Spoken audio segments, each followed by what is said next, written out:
Welcome to Robot Unicorn. We are so glad that you are here.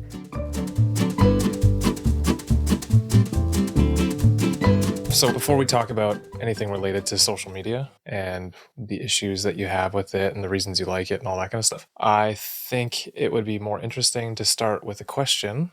Why did you get into this field? What drew you to, quote unquote, become a parenting expert? What drew you into this specific line of work? I mean, such a good question. I feel like to start way back at the beginning, I always just have been so fascinated by people's stories and wanting to help people. I feel like even as a teenager, I was the friend who everyone would come to with all of their challenges or struggles that they would have. I was always the friend that people just came to for advice and for support. And so I think I just naturally always was just a good listener and really curious. And I think I got a lot of that from my dad, who is very similar to me. He's very similar in that way. My dad is a mechanic, but I feel like a lot of people go to him and go to his shop just to talk and just to tell him about what's going on in their lives. And he's just an incredible listener. He sometimes says he's basically a therapist, but he fixes people's cars. My dad is one of the most amazing listeners. So I think I learned those skills, the basic therapy skills that he just had.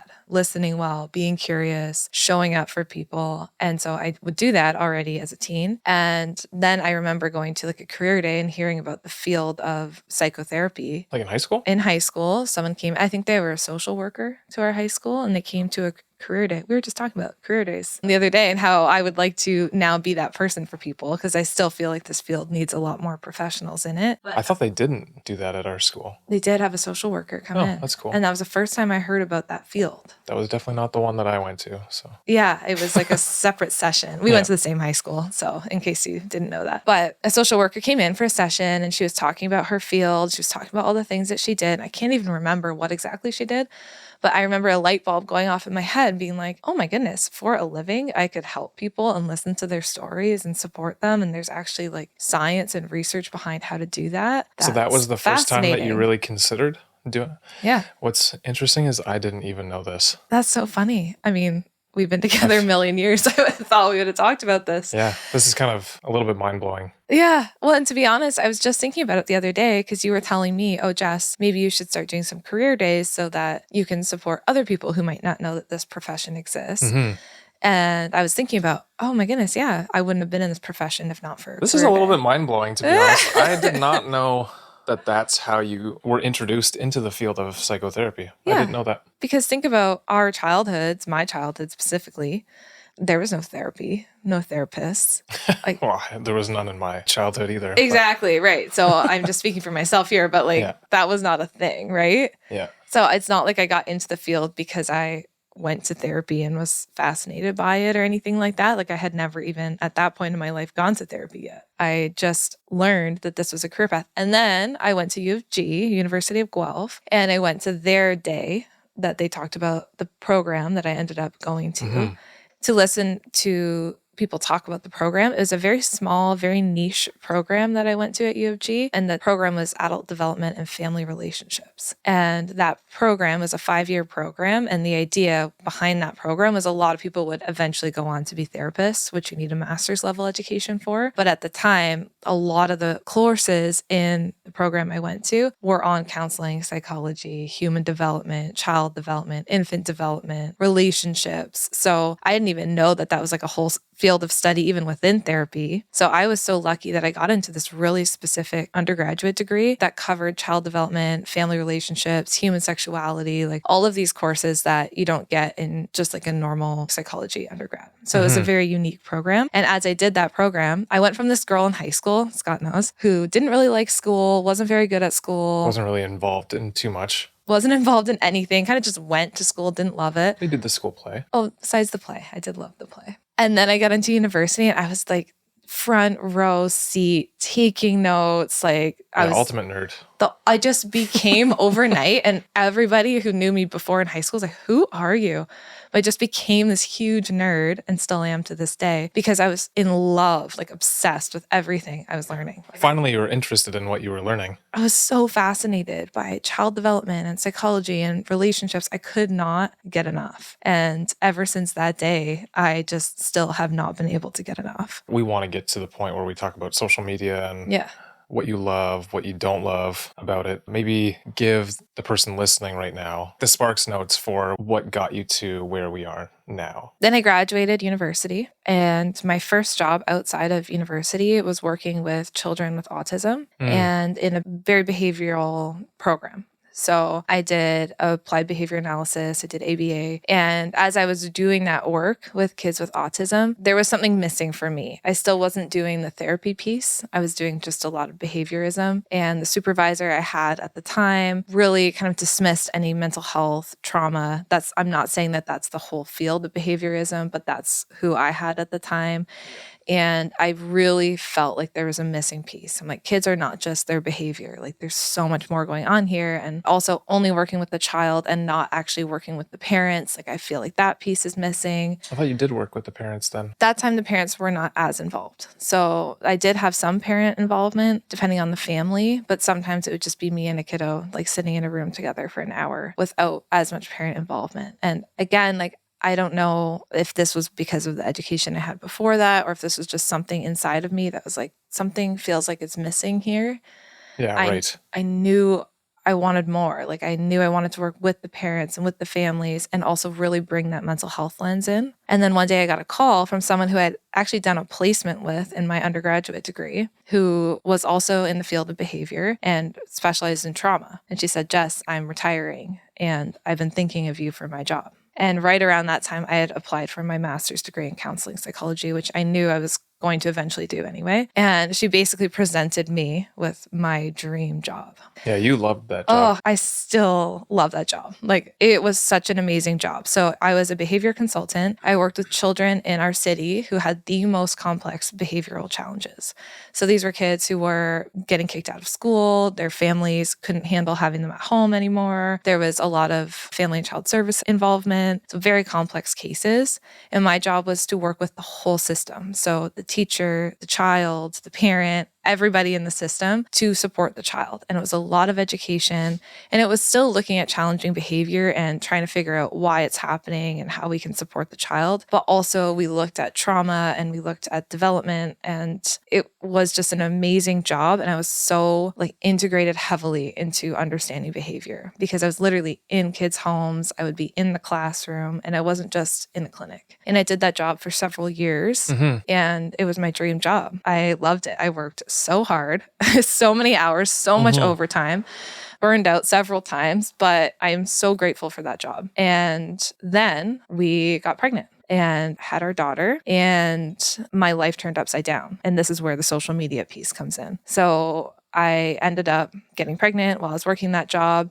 Then 22 weeks pregnant, we went into preterm labor and I had to quit my job and go on a sick leave because I would be in kids' homes, I'd be in the schools, I'd be on my feet, and I had to be on full bed rest for 4 months. And Scott was gone all the time. So at this point, I went from career, obsessed with my job, loved it, to, okay, you have to quit today and you have to lay on a couch until your baby comes. And working from home at that time wasn't really an option. Maybe now it would be more of an option, but that's what I did.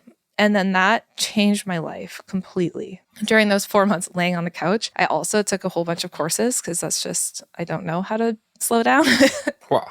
I mean, I kind of get it. Just imagine being on the couch all day, every single day for 4 straight months. Yeah. So that also impacted me now, I think, because I had this time to take these post-grad courses that I always wanted to take. And then I also just watched a lot of mommy YouTubers. That's true. I did not get that. Yeah. And Scott would always be like, what are you watching? But I would feel so seen by these YouTubers because they'd be talking about their pregnancy or their postpartum experiences. And at that time, YouTube was where you went to watch moms. And I remember thinking in my head, like, wow, like I don't really have a lot of mom friends right now. So this is the only way I'm really... Did you have any mom friends? I don't think you did you? No, I didn't have any mom friends. That we were the friends first of our friends to have kids. So watching all of those mom influencers also made me feel seen in a way. And I think set the stage for what would eventually be me posting on social media. Because none of them were talking about mental health or actually how to get your child to sleep in a way that was connected or any of those things that I talk about now. But what they did share was their life and their struggles. And that made me feel really seen as a mom who was struggling. Then we had our baby. We were so happy. We were happy and overwhelmed. Ended up struggling with postpartum anxiety. And that was really hard. Yeah. I mean, it probably did not help that if I was around, I would be driving from the office home and I'd be up for 2 hours, and then I would have to go to sleep, and I'd be gone before you and our oldest daughter was awake. And I was alone. yeah, you were basically alone all the time with no one that had kids. Like, no one else that we were friends with had kids at the time. So I turned to the internet, and my baby didn't sleep. She slept for 45 minutes at a time and would wake up. And so I could never get a chunk of sleep. So Now, do you think any part of that was just because we didn't know what we were doing? oh, absolutely. Like Had a with lot to I think it had a sleep? lot to do with that. Yeah, okay. Yeah, I didn't know what I was doing. Like, I didn't understand wake times. Remember, we thought for a while, oh, just keep her up as long as possible and then she'll sleep better tonight. It was a struggle for us. So then I only had the internet to turn to because I didn't have mom friends. I had my own mom who I called crying so many times, but she would be like, I don't remember, Jess. Like, I don't know. Yeah. Which is so fair. So long ago. And I didn't have mom friends who had been through it. So I turned to the internet, and most things I found was like, let your baby cry it out, or like these very specific schedules for babies. So then, because I was an anxious mom, I just latched onto that. And then it became debilitating. Like, I couldn't do anything.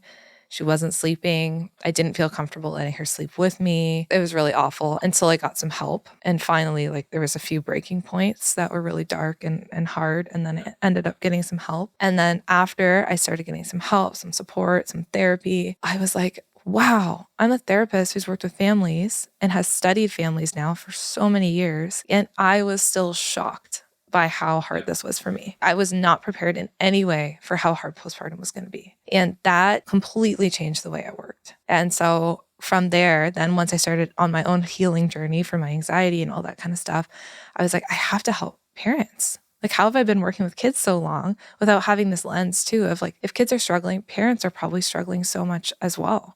I have to. So it was like inside of me, I'm like, I have to. So I went and I got all the trainings I could on perinatal mental health. I pursued that. And then I started posting on Instagram about it. And on Instagram, Facebook, and a blog, which you helped me start. I think it was the blog that started first, though, wasn't it? It was the blog and then the blog Facebook. Was the main thing. Yeah. And then you were just sharing the blog post to Facebook. Yeah, basically. So I would write blog posts. A little bit of time before we actually started using Instagram at all. Yeah, I remember that. It was like, Instagram, who uses Instagram? So, but I started writing a blog. And I don't know if anyone can even see the old blogs anymore, but they were like essays and had so much research in them. My nerd self that is still there was just full out, but I've had to change my writing style a little bit to make it more accessible. But I started sharing about the link between perinatal and child behavior and just parental mental health. I started studying that more. And I was like, we'll see if this helps anyone. Like, that's just why I was putting it out there. I just felt it within myself that more parents have to see this. I watched every YouTube video. I read every blog, and no one's talking about postpartum anxiety and how that impacts your relationship with your child. And as I started sharing about it, it just started blowing up. It was a slow start, but then it would pick up. And I would share little stories from my life, little things I was struggling with. And then over the next couple of years, things just really started to pick up. People I knew, like just from my childhood that I wasn't friends with, who became moms, would reach out to me and be like, oh my goodness, Jess, I struggled with postpartum anxiety too. Like, I can't believe you're talking about this. People I didn't know would start reaching out. And over the next few years, it really became Our Mama Village is what it was called at the time.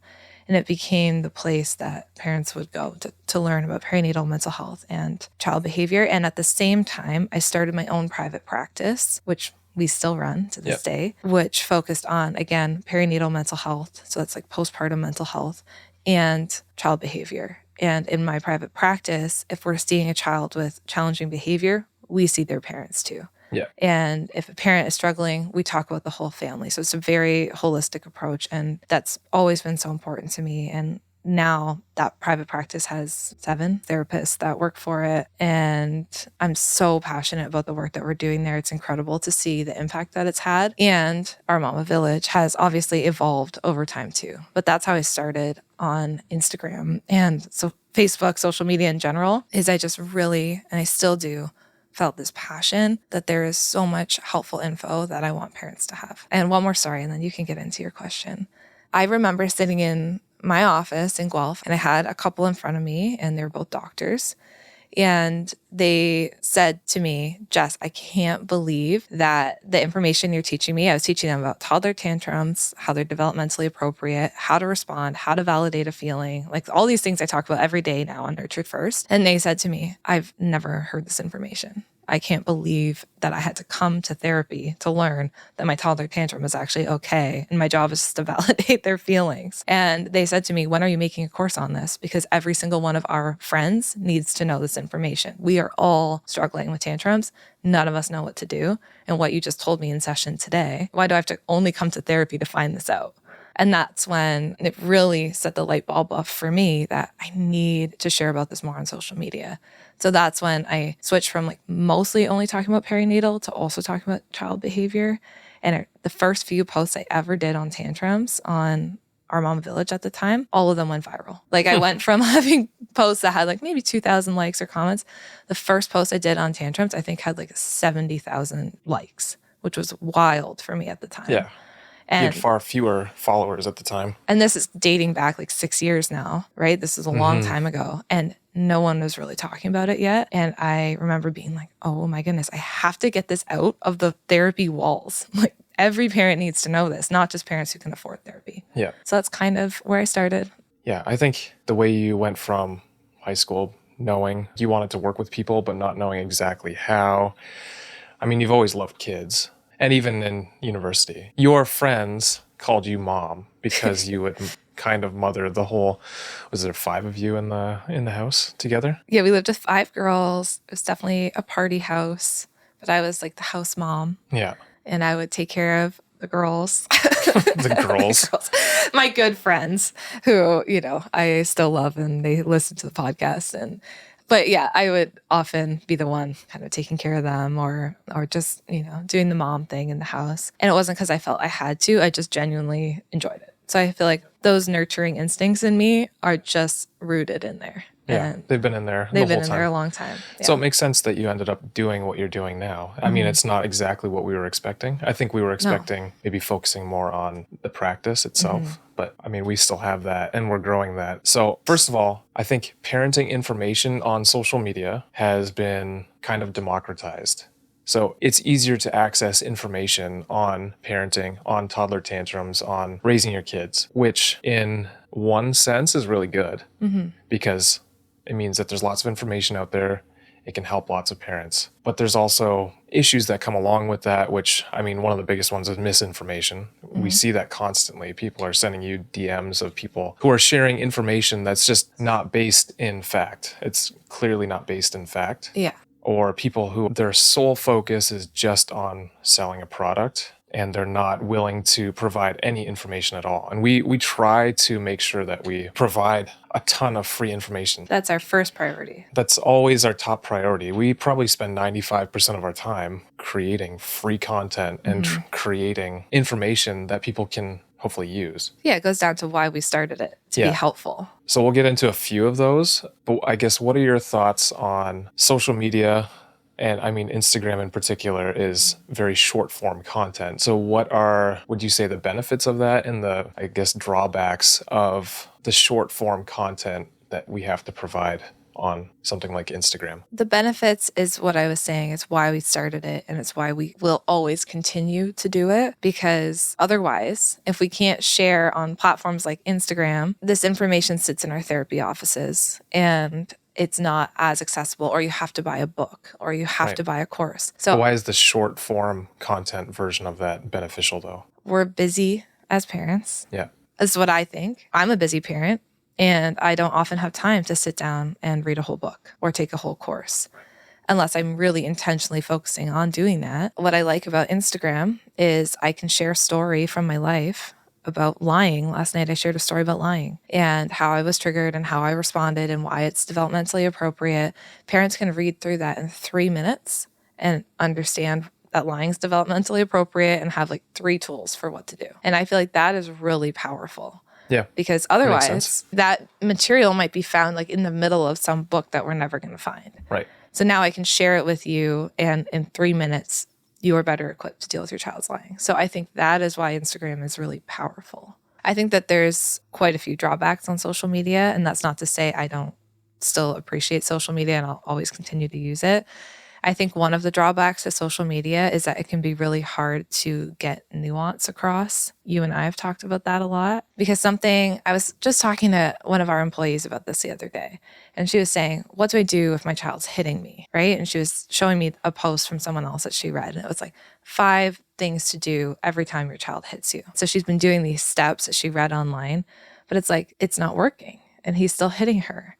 And it's because, sure, maybe in some situations doing those 5 things is going to help you. But if you only read that, if that's your only takeaway, you are going to be feeling stuck and like you're failing because you're like, I'm doing the scripts, I'm saying the things, I'm setting the boundary, I'm doing exactly what I was told to do, but they're still hitting. And that's because behavior happens for all sorts of different reasons. Like there's so much nuance to even hitting. And I said to her, I'm like, well, if you were sitting in my therapy office, I would never just say, okay, here's 5 things, go, now do it, right? I'd be curious with you. I'd say, oh, I wonder what's happening. Like, when did it start? Has there been changes in his life? What's happening after he hits? And I'd be so curious with you and help you come up with a solution that makes sense for your child. I wouldn't tell you 5 exact things to do every time. Yeah.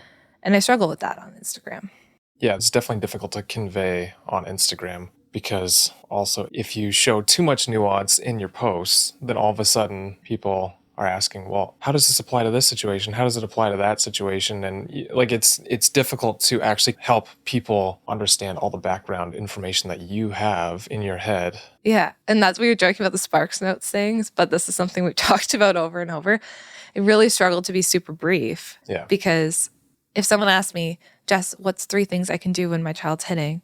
One of my 3 things is going to be get curious. And they're going to be like, okay, well, what does that mean? And then I'm going to have to go into this whole backstory of what it means to get curious. But that's where I personally struggle as a therapist who's on Instagram, because I'm like, that is the information I want to give to people. I want to teach you how to understand behavior and how to think about it, because then it's going to help you with so much more than just your child's hitting. It's like the framework that's going to help with everything. And this is something we talked about last week too. But I feel like parenting, what you teach, what we teach as a business, so all of our team and everything, it's actually quite simple. Mm-hmm. Parenting is quite simple, but it's certainly not easy because there's different things that trigger emotions that have been built within us from childhood even. Mm-hmm. But it's actually quite simple. Like the main thing that we're supposed to do is build this strong attachment with our child. And through that attachment and through modeling our own ways of dealing with certain situations or every situation in life, our children will also learn how to deal with those situations. But it's only really through that strong bond that you have with your child that they can really learn to do that. Yeah. And that's a simple thing to say, but it's hard like to do. The least easy thing to do. Yeah. And that's the reality is no one really needs our courses. Like, let's be real. Nobody actually needs our courses. We're not making it necessarily easier because you still have to do all the work, but we're helping give you ideas. And like if you've taken any one of the courses or used any of the activities, we're typically not trying to tell you, or you're not trying to tell a parent, this is exactly what you have to do. And you're going to stop every toddler tantrum. And any expert that says that is lying. Like, that's not a real thing. Yeah, that's part of the struggle with Instagram, right? I'll see someone being like, end toddler tantrums with these 3 steps. Yeah. Something like that. And I'm not talking about anyone in specific, but people will say that. And I'm, as a therapist, like, you're not going to end your toddler tantrums. Like, that's impossible. It's untrue. And if you do, maybe we have a greater problem because it's important for our toddlers to have tantrums. Right. They have to let out these tears. And that's when I start to then, you all know if you follow me for any length of time, I'm usually very calm, very gentle, but I start to get a little ragey because I think to myself, oh my goodness, we're talking to very vulnerable parents who are so overwhelmed with their toddler's tantrums. And we get it. We have 2 children right now who are still in that stage of having a lot of meltdowns and tantrums. So I totally get how overwhelming it is. Then you have someone claiming to be an expert, and anyone can claim to be an expert on Instagram. You don't have to have X amount of credentials, and you don't even have to have ever worked with families. So you're coming on, you're claiming to be an expert, and then you're telling parents, I will help you end toddler tantrums. And I've seen that exact language like this morning on Instagram. Yeah. And my heart just sinks to the floor because I think to myself, well, now I'm a parent. I'm taking this course. I'm doing the scripts. I'm saying the thing. Yeah, that'd be very disheartening. And they're not ending because they shouldn't and they won't until your child reaches that age with co-regulation. Now I'm going to get into the whole teaching, but that I do get heated about that. 100%. We could go in a bunch of different directions here. Okay, so I think one of the key things that maybe the listener wants to know is, okay, there's all these people, all these experts, and I say that with air quotes, experts on social media that tell you to do this, don't do that. This type of thing is basically drugs for your child, and like all these ridiculous statements that are very black and white. Very absolute. Yeah. How does anyone differentiate who knows what they're talking about versus those who don't actually know what they're talking about and are just fear-mongering and are literally just there to sell some product? Like, that's all they want to do. They're not really trying to help, or maybe they think they're trying to help, but they're providing the most terrible information. So how does a parent who's on social media, because it's very rare for anyone not to be on social media at this We're point. all on social media. Yeah. How does someone differentiate between those who are actually experts and those who are not?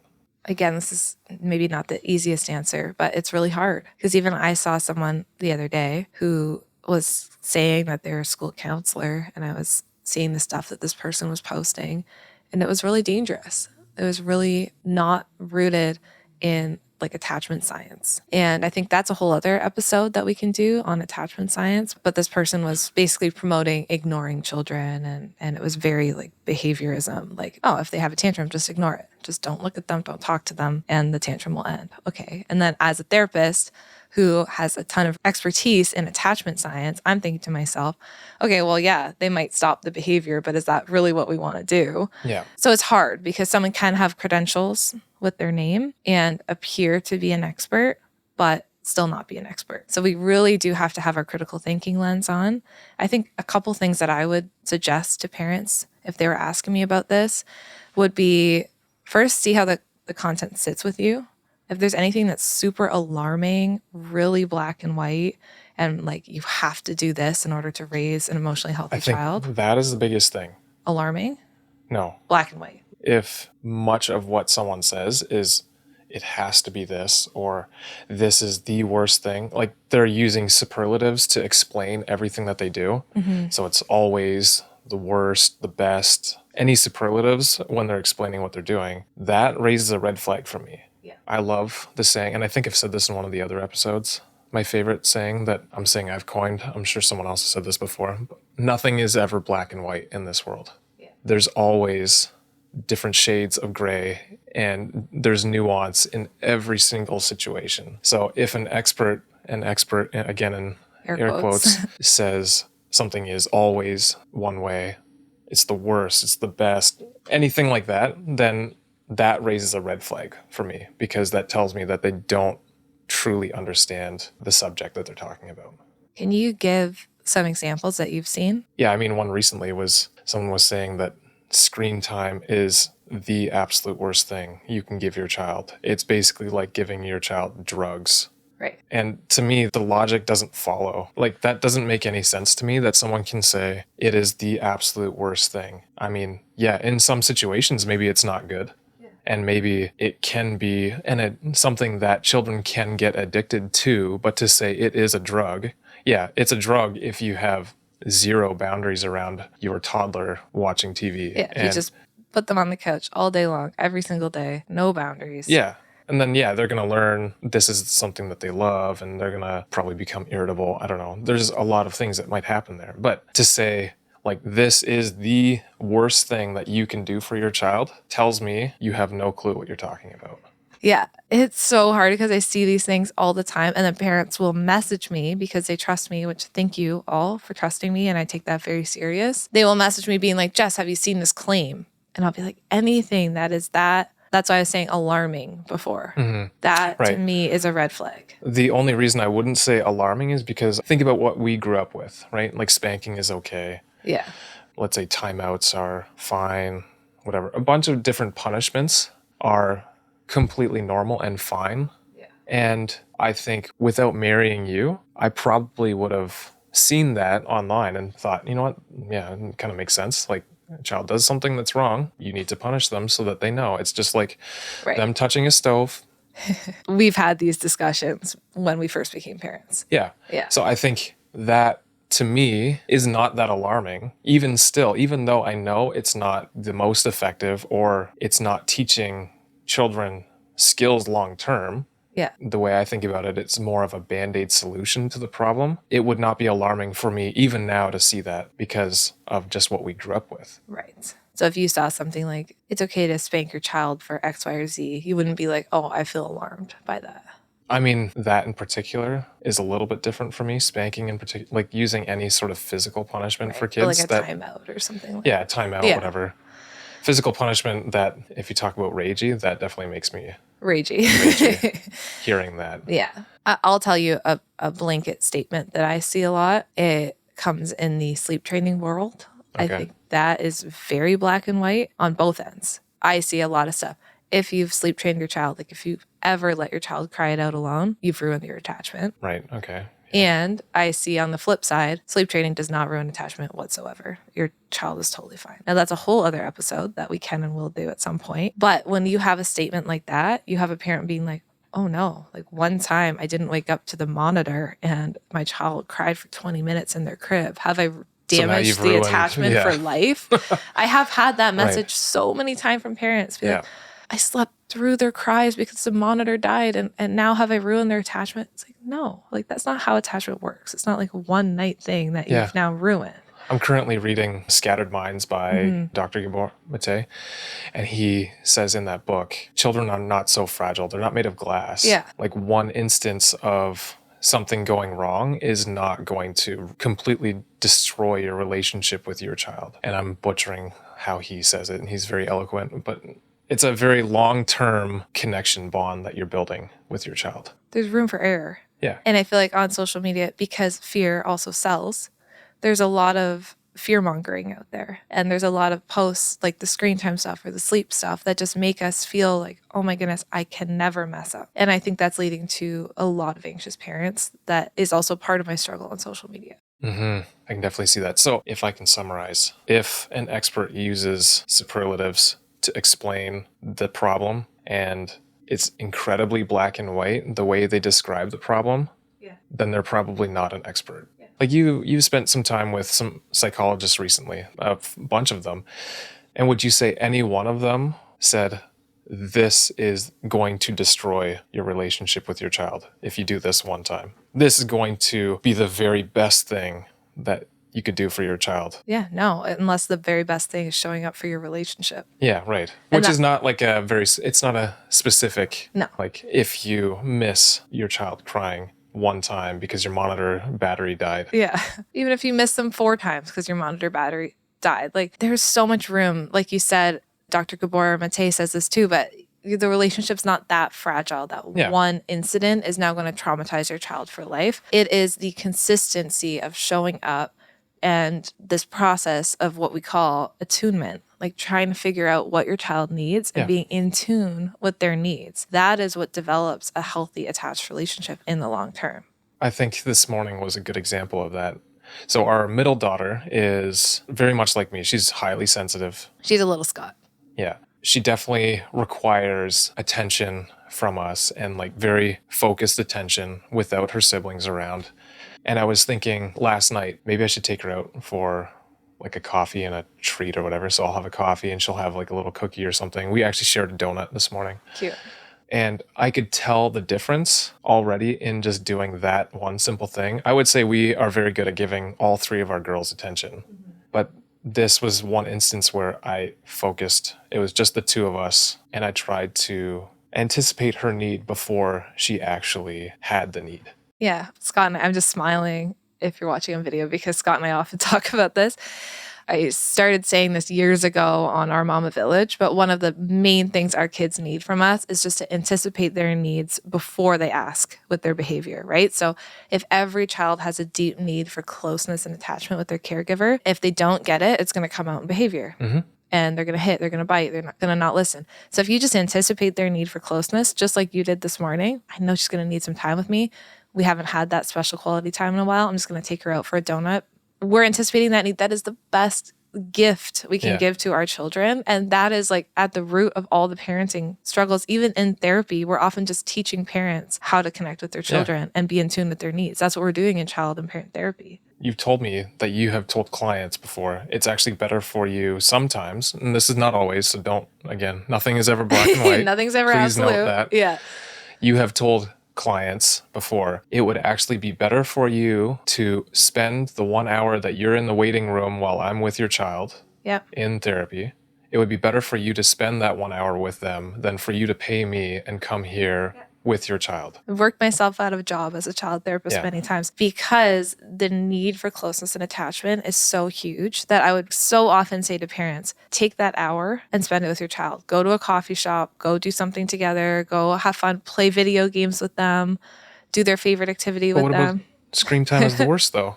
I've had so many 11-year-old boys, and all like their biggest dream would be for their dad to just sit next to them and play Minecraft together for an hour. Oh my goodness. I know that our oldest daughter loves when I play video games next to her. We'll play Mario together for like 30 minutes or an hour.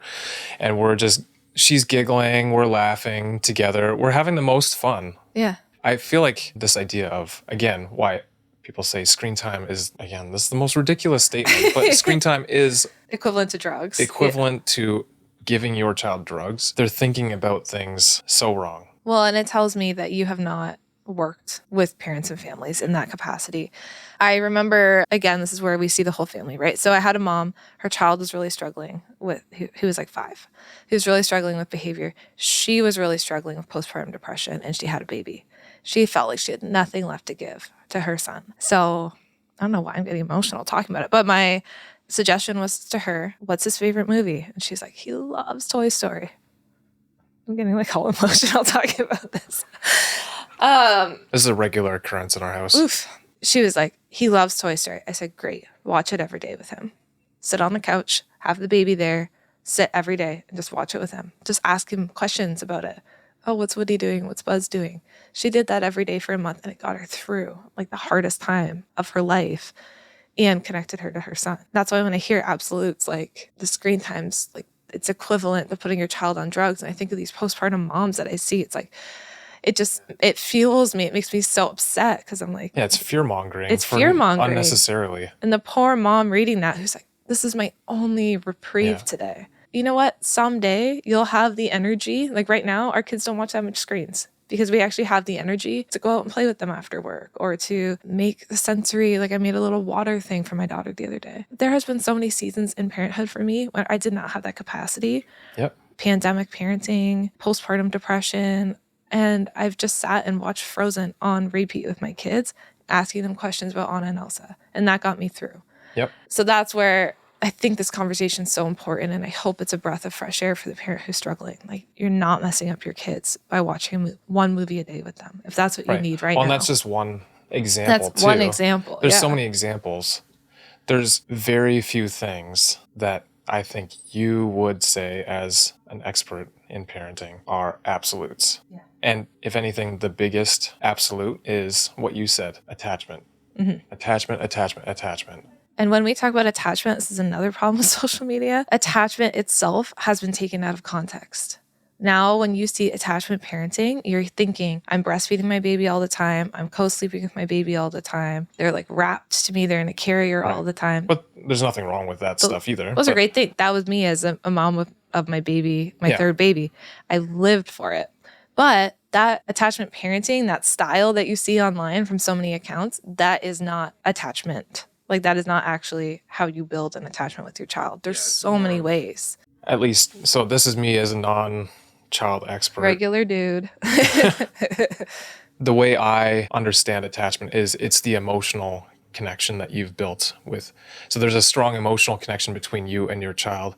And the whole goal of parenting is to eventually, not right away, but eventually allow them to have their own will. They can do things kind of on their own without requiring you for every single aspect of decision making. They're able to confidently essentially live life without needing you to direct them or others to direct them in how to live their life. And they're not so fragile that someone being, let's say, angry with them or annoyed with them, that won't affect them so negatively. Like their emotions won't be guided solely based on everyone else's emotions. Right. And that only happens through a strong connection with their main caregivers. What the research would say, just to go off what you already said, is that the relationship a child builds with their parent Or caregiver. Yeah. That strong, loving, connected relationship where that caregiver doesn't get it right 100% of the time. I say this in my Parenting Little Kids course. Inside the course,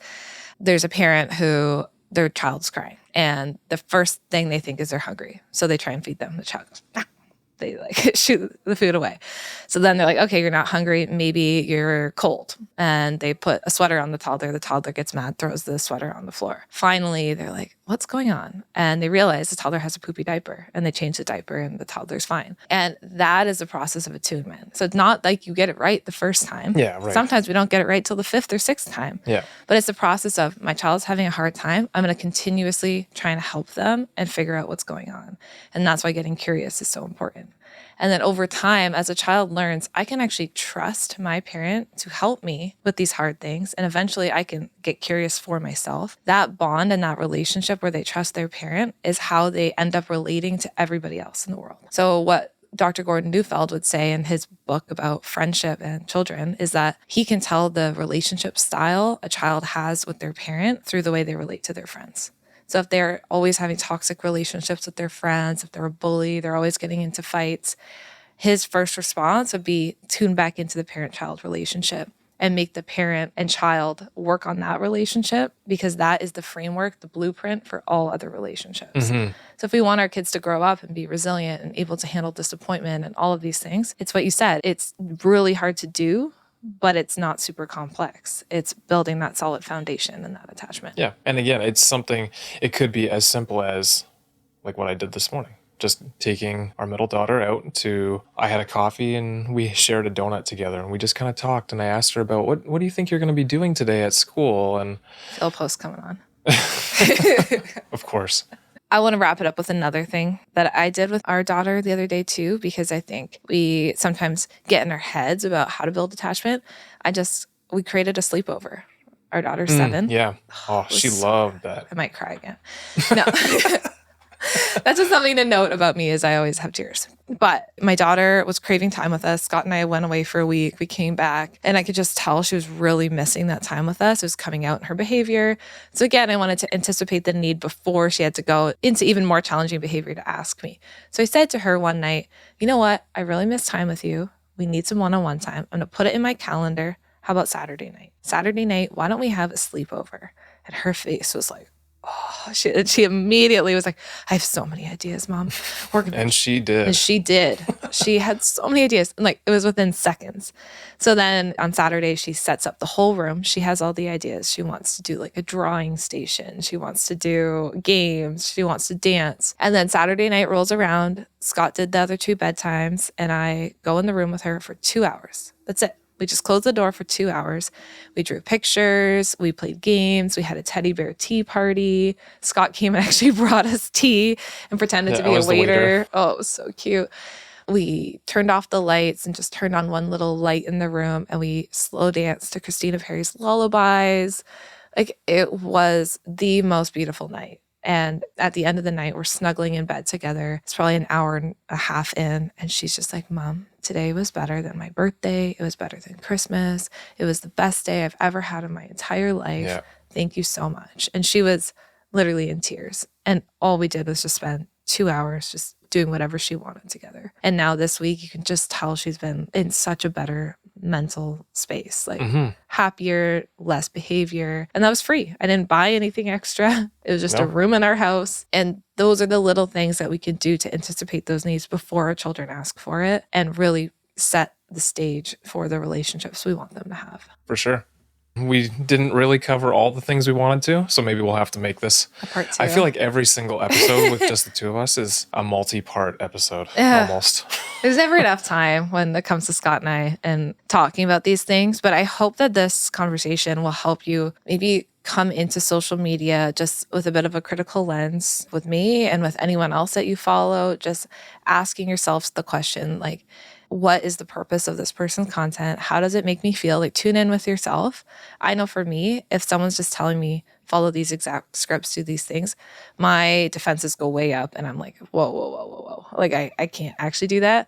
But tune in with you. If you find it really helpful and it's working, then that's great. If it's not, it's okay to unfollow someone. It's okay to mute people. Like, just know that that is okay as well. Including you? Including me. Yeah, of course. Of course.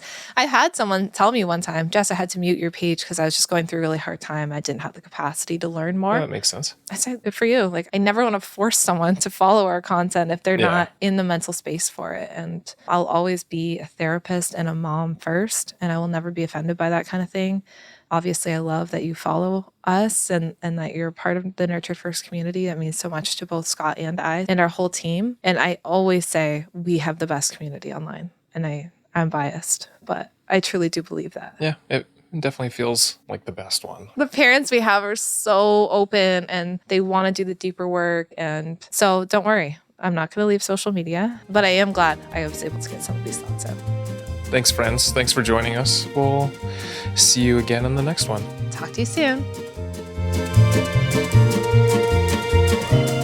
Hey, friends. Thank you so much for listening to today's episode. We are glad that you are here. If you enjoyed today's episode and found it interesting, we'd really appreciate it if you'd leave a rating and a review. Scott and I actually sit down together and read them all. A 5-star rating helps us share our podcast and get these important messages out there. Thank you so much for listening, and we can't wait to talk to you again next time.